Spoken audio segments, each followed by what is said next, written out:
All right, it is time for the Battle of the Bells review. This is not part of the main video. I'm actually recording this after I recorded everything else. I'm just going to preemptively say, yes, this is a headless video, okay?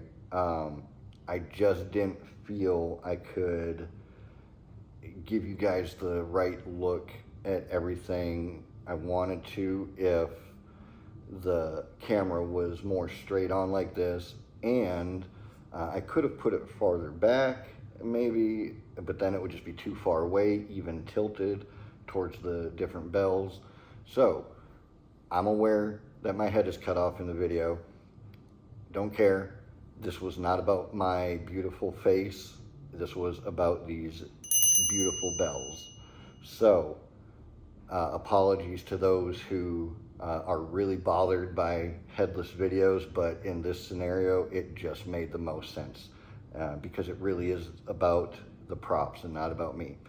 So that's it. Enjoy the actual review. See you there. Okay, here we are. Time to go through the Battle of the Bells. I know there are other bells out there that have been released that are similar, but these are all released by TCC, and so I am going over just the bells that they released. They all ultimately have the same function or the same type of effect, but they're all different in slight ways. These two are actually identical, the only difference being the size difference. These two, despite being different, are almost identical, and this one is kind of completely different than the others. So I'm gonna go first over the two main things: what they sound like with the clapper, what they look like after the clapper or hammer vanishes, and then I will go over each one individually. However, when I do review these two, I'm going to review them side by side, and this one will be on its own, and then these two I will review side by side. So the ring itself, this is the Bell Ultra, Celestial Bell, Tinkling Bell Small,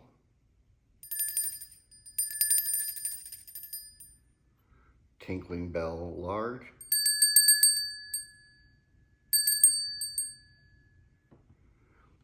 so that's the bell with the clapper in it. And this is what each bell looks like without the clapper after it vanishes, so to speak.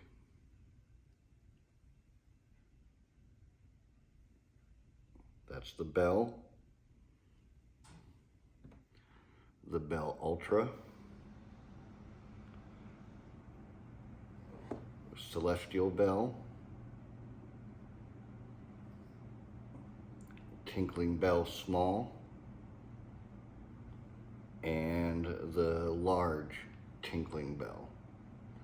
I'll give a closer look as I do each of these individually. That's it though as far as how they sound with the clapper and how they look without the clapper. So these two are exactly identical except for their appearance as far as the shading of the brass and the ring. Everything else about these is identical. I'm not going to go into a bunch of depth here, but I think it's safe to assume most people know or would assume, most magicians, that there is some magnetism going on. Funny enough, the ad copy says that this comes with an extra magnet, but does not. And I'll double check this, but I believe the ad copy for the Bell Ultra does not mention any extra magnets being included, but it does include an extra magnet. And as far as the crocheted balls here, the chop cut balls, I want to point out that a normal sized chop cut ball will not work in these, but I will go over that in a bit. This is the smaller one with a little more weight to it. It comes with the Tinkling cups, and it is actually perfect size for this. And that is one thing I will also go over, and I'll start with this one. So I do think it's important to note, and why we're talking about the fact that there are magnets is the magnetism, or on this one, is a little weaker, okay? You just don't want to ring the bell super hard, or you could have an embarrassing moment with the clapper flying out unexpectedly. This one has a thicker magnet and making a slightly stronger. So this is gonna hold the clapper a little more securely. Now, for those who want to, say, drop it in your hand, and then after you set it down, the vanish occurs, you have to drop this in your hand a little bit harder, or from a little higher up than this. The bells both ultimately function the same. Slightly weaker magnet here, slightly stronger magnet here. And I have been going back and forth on these, but there's one detail about this that the stronger magnet comes in handy that makes this my favorite. I will just say, not the favorite of the two. This is my favorite of the bunch. Is it the best of the bunch? Not at all. It's just my favorite. For its size, it's small enough to, you know, if I want to slip in a pocket, I can, or to keep in a close-up case. It's small. Not so small that the ring is affected, or, you know, because it's just too tiny to ring real loud. It's got a beautiful ring. I think the best ring of the bunch, which is not necessarily a deal maker or breaker, but it does have the best tone. But if I do want to do a chop cup or chop bell style routine, the magnet is just too weak on this one.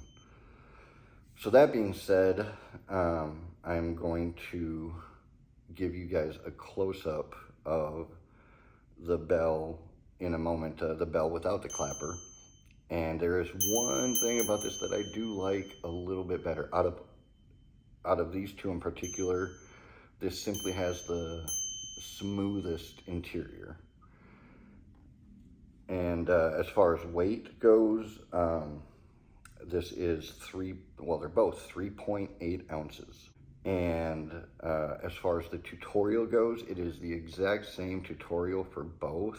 But as far as the tricks they teach a 2 in the ball, 1 in the hand routine. They teach a chopless chop cup routine with the bell. And what I mean by that is they just use miniature sponge balls with a regular size sponge ball final load. They do teach a use of the bell with a hopping half routine. It's very basic, like most hopping half routines are, but the use of the bell is really nice. Obviously, you have to buy a hopping half set. This does not come with anything like that. In fact, it does not come with these balls. You get the bell, the clapper, and in the Bell Ultra, an extra magnet. That being said, we'll go into the showing the bell without the clapper part. Okay, so this is where the slight difference comes into play. The interior of this thing is beautiful.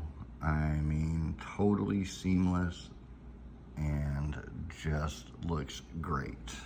This one, and it's funny because it literally doesn't really have anything to do with the method per se, because what I will say is where the magnetism comes into play is actually not in the bell part of the bell.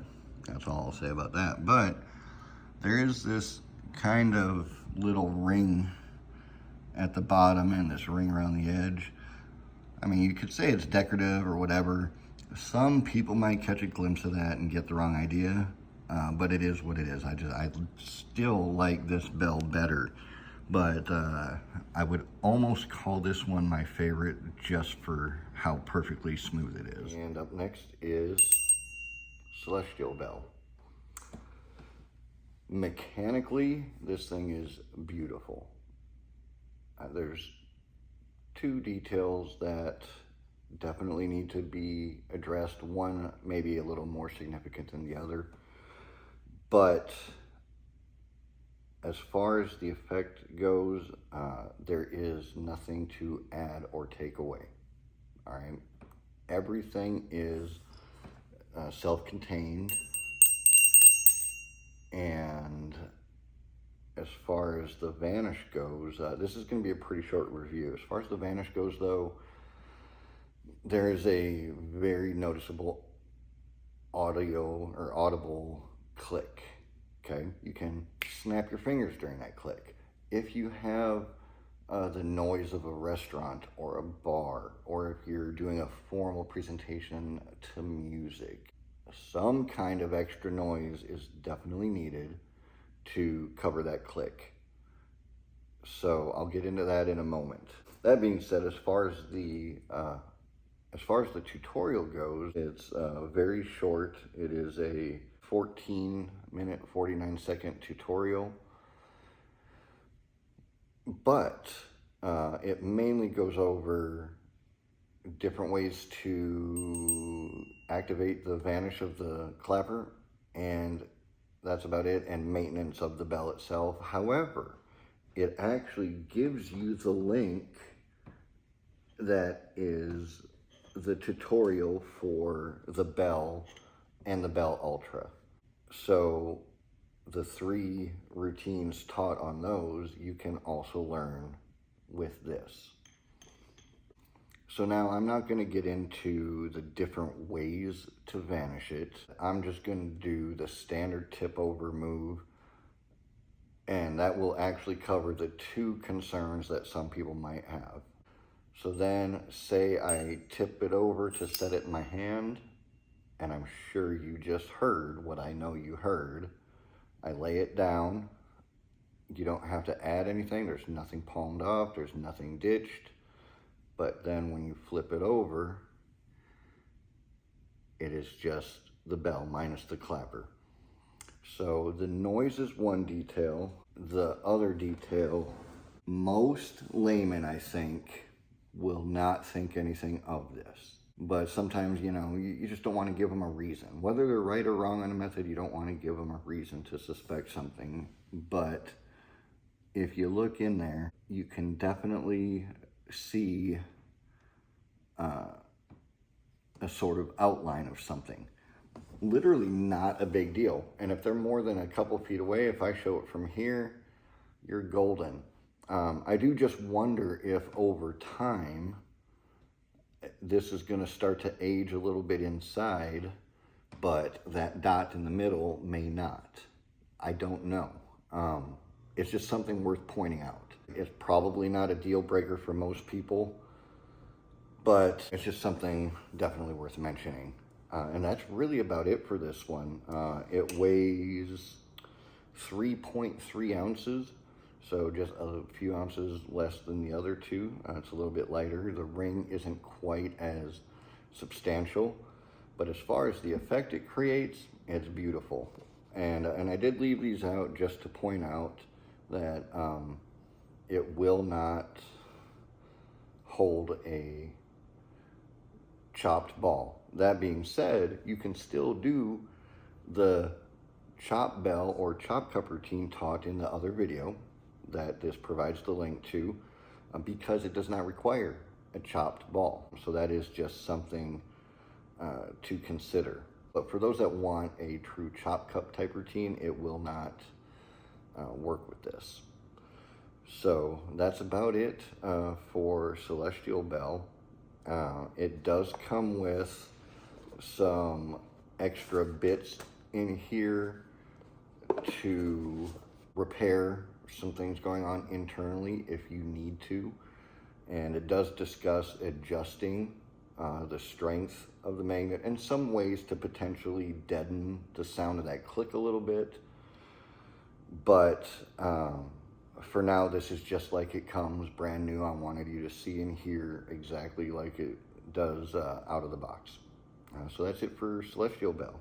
So we are at the final two bells, the Tinkling cups. I don't know if that name was a mistake or anything.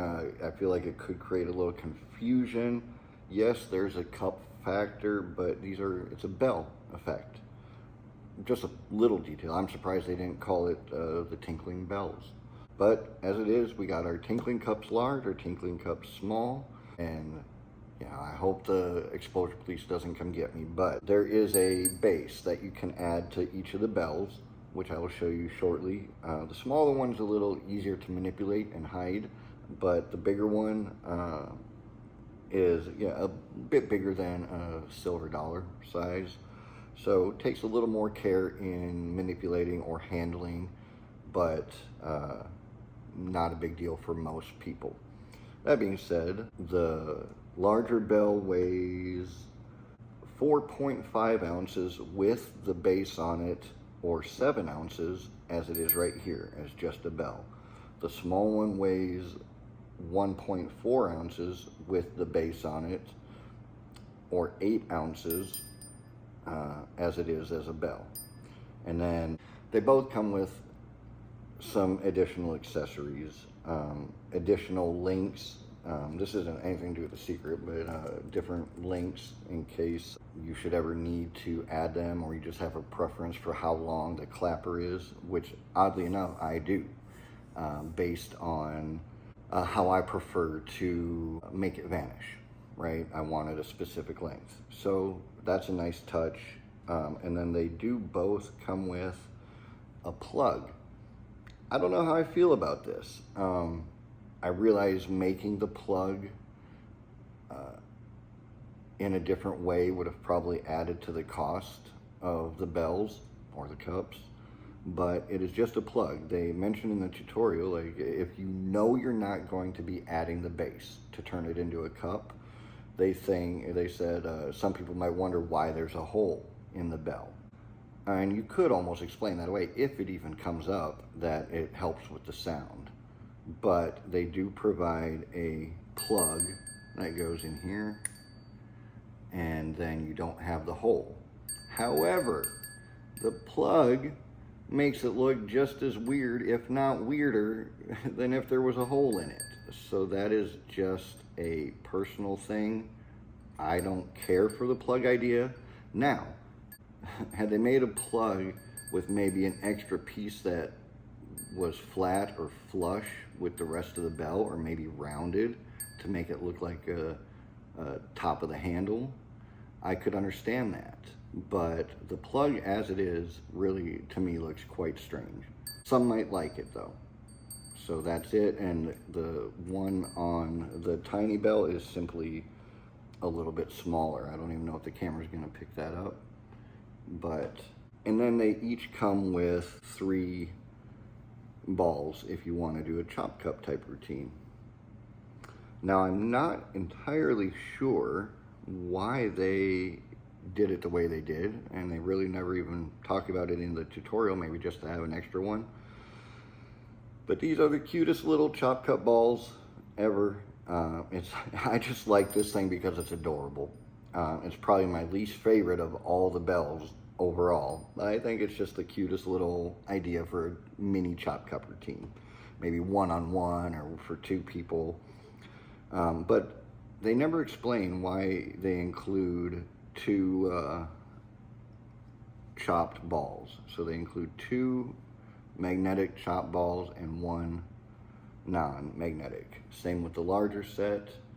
So that being said, the sound of the ring, now this one, it's very tinny. It's going to happen just because it's so tiny. You just very light shake will get the job done. This one, more substantial.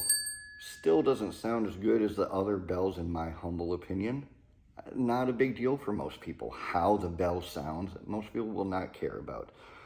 Because the point of these is to create a larger routine.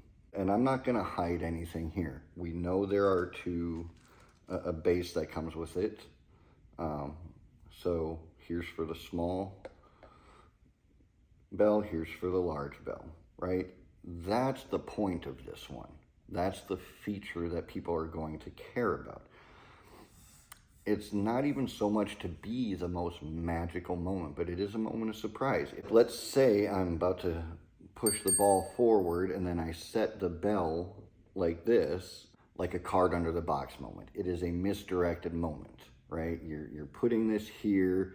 You don't even really mention it, but all of a sudden you look back down and now you've got a little goblet or wine glass.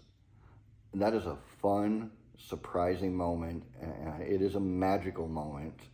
And then you can continue on into whatever routine you want to use the cup for. You do not have to use it as a chop cup. A great example, the goblet routine by Curtis Cam. One of the most lovely coin routines in my mind. And you may not want to use silver dollars for these. They might be a little big, but if you did the goblet routine using $50, and now you have a goblet to do that with, and you carry on into your routine. It's a nice segue into another routine. So instead of just, here's a bell that rings, now here's a bell that doesn't ring, boom, done, next trick. Now you can broaden that routine into a larger series of tricks. So then we will get into how they look without the clapper. So with no clapper, there's the larger bell. Looks pretty darn good. I think it's just from having the clapper attached. There's a tiny little dot in there. Not going to be a big deal. And honestly, if people wanted a feel in there, they can, because it's just the interior of a bell. This one looks really nice and smooth. So that's our cups without the clapper. And then as far as the base goes, you could just see this one, but essentially they just stick on there. You go to set down the bell, and now this one being about the size of a quarter, and you attach it, and then you go to do whatever, you set it down, and either way you have your two cups or goblets or wine glasses, little shot glass. But these are on there really snug, and there's no fear of them falling off. You can continue on into whatever routine you want. And then that brings me to the other point.